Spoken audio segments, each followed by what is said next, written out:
Hello नमस्कार, स्वागत है आपका हमारी पॉडकास्ट सीरीज़ में। आज हमारा 3rd एपिसोड है पीसीओएस अवेयरनेस मंथ की, जो हमने पॉडकास्ट सीरीज स्टार्ट करी है एक्सपर्ट टॉक के लिए। आज हमारे साथ है डॉक्टर पूजा धीर ध्याना मैम, जो कि क्लिनिकल डायरेक्टर हैं सोनाक्षी आईवीएफ सेंटर की। तो आज हम मैम के साथ बात करेंगे about PCOS and how it is related to infertility. Welcome ma'am. Hello Tanu, how are you?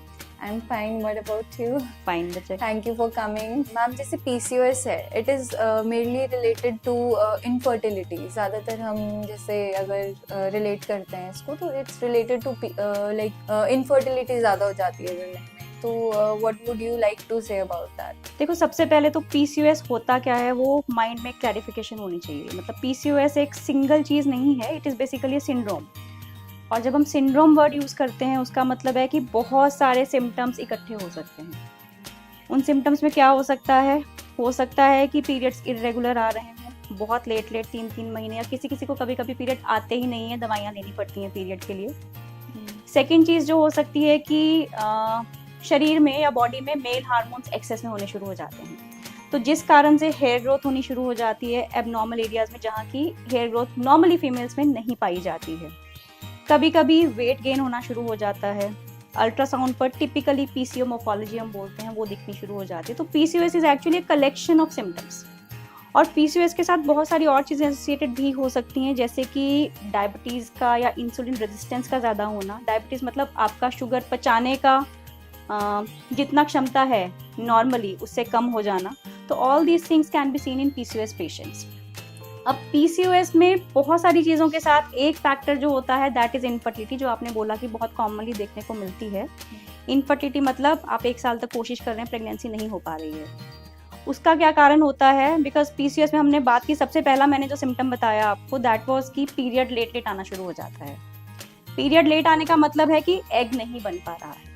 तो जब एग नहीं बन पा रहा है, उस कंडीशन में इनफर्टिलिटी कुड बी एसोसिएटेड, कि हो सकता है कि पीसीओ के पेशेंट में प्रेगनेंसी धारण करने में दिक्कतें आए अगर एग नहीं बन रहा है तो।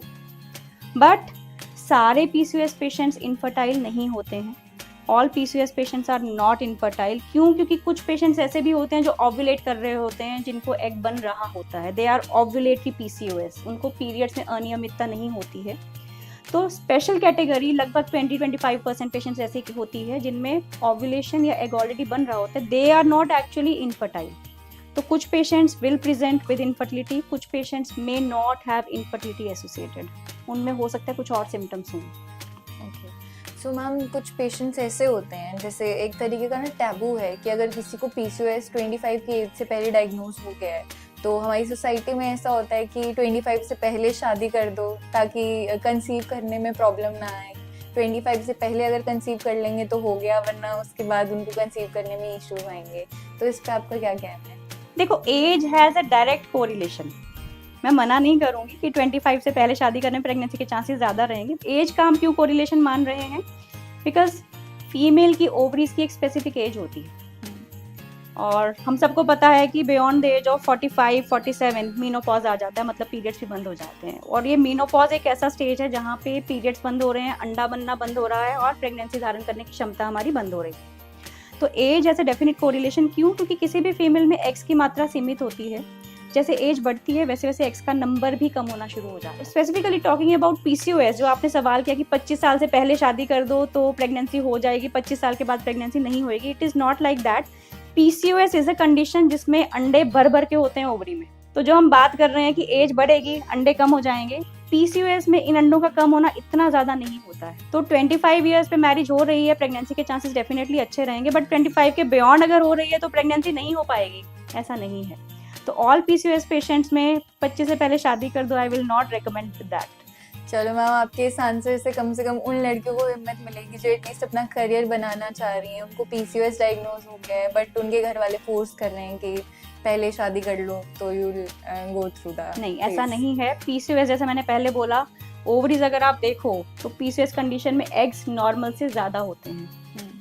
तो आई वुड से कि you are at an age age compare to all those females जो आपके साथ की हैं। तो पीसीओएस में अंडे ज्यादा हैं तो आपकी ओवेरियन एजिंग थोड़ी कम होगी, तो डोंट बी अफ्रेड कि 25 से पहले शादी कर लो। So that's a good thing. They Yes. also have a plus point. Yes. So that's a good तो जो फीमेल्स करियर प्लान करना चाह रही हैं उनके लिए it is not a burden कि ऐसा नहीं है कि पीसीओएस में आप शादी जल्दी करके अपने करियर को स्टॉपेज लगा दीजिए। एक मैम बहुत ही गूगल्ड क्वेश्चन है कि लाइक अगर किसी को पीसीओएस है और वो प्रेग्नेंट हो गए नेचुरल मेथड से, तो उनका पीसीओएस ठीक होने का चांसेस होता है, ऐसा कुछ पता है? तो पीसीओएस इज अ कंडीशन जिसमें अगर आप एक बार पीसीओएस हैं तो वो कंडीशन लाइफ लॉन्ग रहेगी। वो लाइफ लॉन्ग क्यों रहेगी? क्योंकि आपकी बॉडी के हार्मोन्स वैसे ही रहेंगे। मतलब there is nothing which can convert a PCOS into a non PCOS. But yes, PCOS के जो हमने सिम्टम्स की बात की है कि हेयर ग्रोथ है, मोटापा है, पीरियड्स की अनियमितता है, उसमें आप कंट्रोल जरूर कर सकते हो। वो कंट्रोल का एक चीज जो आपके हाथ में, दैट इज वेट कंट्रोल। अगर आप वेट अपना कंट्रोल कर रहे हैं तो पीसीओएस में आपका सिम्टोमेटोलॉजी मतलब कंट्रोल में रहेगी, आपके सिम्टम्स इतने सिवियर नहीं होंगे।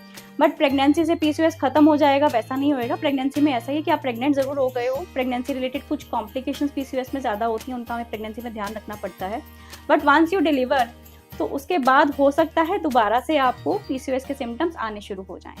ओके, सो मैम जैसे कि आपने बोला कि कुछ कॉम्प्लिकेशंस होते हैं जब कोई पीसीओएस हो किसी वुमेन को पहले से और वो प्रेग्नेंट हो जाती है, तो ऐसी कौन सी कॉम्प्लिकेशंस होती हैं और हम क्या चीज़ों का ध्यान रख सकते हैं कि ज़्यादा प्रॉब्लम ना आए प्रेगनेंसी के थ्रू आउट? प्रेगनेंसी में एक कॉमन चीज जो हम पीसीओएस पेशेंट्स में देखते हैं that is gestational diabetes mellitus. Gestational diabetes मतलब प्रेगनेंसी में होने वाला शुगर की दिक्कत।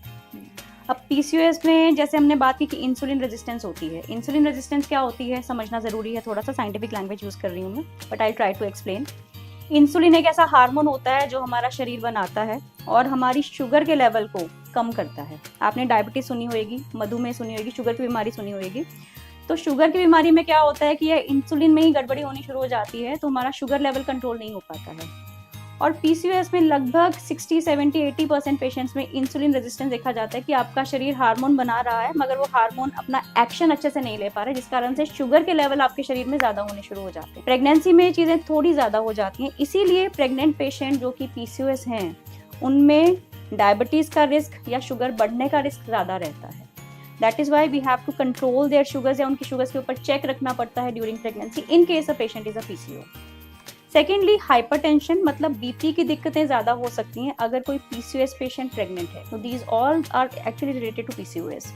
कुछ स्टडीज ऐसी भी हैं जिनमें पाया गया है कि पीसीओएस पेशेंट्स में अबॉर्शंस के रिस्क भी थोड़े ज्यादा रहते हैं, तो वो भी हमें कवर अप करना पड़ता है when a patient is pregnant. So एक और चीज़ होती है, लाइक अगर किसी को पीसीओएस डायग्नोज हो गया है तो उसके ऊपर खुद का फिजिकल और मेंटल प्रेशर तो होता ही है, बट सोसाइटी का प्रेशर भी होता है। तो आप कोई ऐसी एडवाइस जो आप लोगों को देना चाहो कि अगर वो सुने, एक एक्सपर्ट का ओपिनियन जो होता है, ऑब्वियसली एक पर्सन उसको मैटर करता है, वो उसको ज़्यादा ही तवज्जो देते हैं, तो आपकी तरफ से आप कुछ बोलना चाहो ऐसी लड़कियों को, उनके पेरेंट्स को, ताकि वो उनको थोड़ा प्रेशराइज ना करे किसी चीज़ को लेकर के, सोसाइटल प्रेशर या मेंटल हेल्थ को वो अपना अच्छा रख पाए इसके लिए? देखो, पीसीओएस इज अ कंडीशन जो कि बहुत कॉमन है।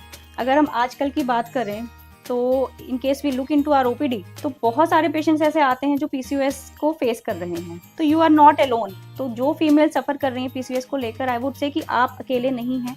ऐसी बहुत सारी फीमेल्स हैं जो आपके साथ हैं, इस प्रॉब्लम को फेस कर रही हैं, और ये कोई ऐसी बीमारी नहीं है जो जानलेवा है। तो it is something which can be controlled. आपके सिम्टम्स को कंट्रोल किया जा सकता है।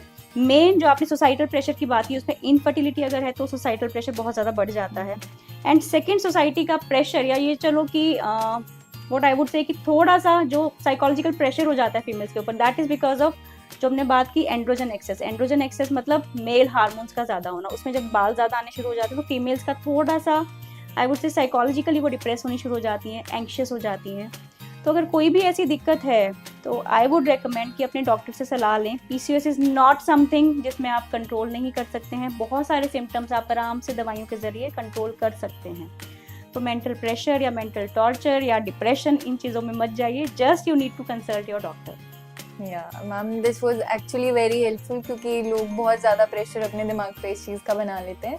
तो आपका कोई पर्सनल पेशेंट जिसने PCOS को लाइक अपने मैनेज करके एंड इनफर्टिलिटी को भी मैनेज करा और आज खुशहाल जिंदगी जी रहे हैं, ऐसा कोई आप एक्सपीरियंस? देखो, ऐसे बहुत सारे कपल्स हैं जो PCOS के कारण से प्रेगनेंसी नहीं कर पा रहे थे and they are actually happy now. बहुत सारे कपल्स में मतलब ट्रीटमेंट पॉइंट ऑफ व्यू से अगर मैं देखूं तो कुछ पेशेंट्स ऐसे भी हैं जिनको सिर्फ ओव्यूलेशन इंडक्शन की दवाइयां हम देते हैं, मतलब एग बनने की दवाइयां देते हैं, उनसे ही प्रेगनेंसी हो जाती है. कुछ पेशेंट्स को मतलब इंजेक्शन के जरिए प्रेगनेंसी होती है. कुछ ऐसे पेशेंट्स भी हैं जो बहुत लंबे टाइम से बेचारे सफर कर रहे हैं और उसके बाद कई बार IVF भी करना पड़ता है. तो there are lot many stories in case you want to know about PCOS. But yes, एक जरूर बोलना चाहूंगी मैं, PCOS पेशेंट्स में प्रेगनेंसी कैन हैपन इजीली अगर आप ओव्यूलेट कर रहे हो. मतलब अगर आपको हम दवाइयां दे रहे हैं, उसके ऊपर आपका रिस्पॉन्स आ जाता है, तो घबराइए नहीं. ओव्यूलेशन के साथ प्रेगनेंसीज हो सकती है नेचुरली अगर कोई और फैक्टर नहीं है. So this was it. Thank you so much ma'am for coming to the show, और आपकी जो एडवाइजेस हैं, it was a loving session. Like I just love the answers and all. So thank you so much for coming. Thank you.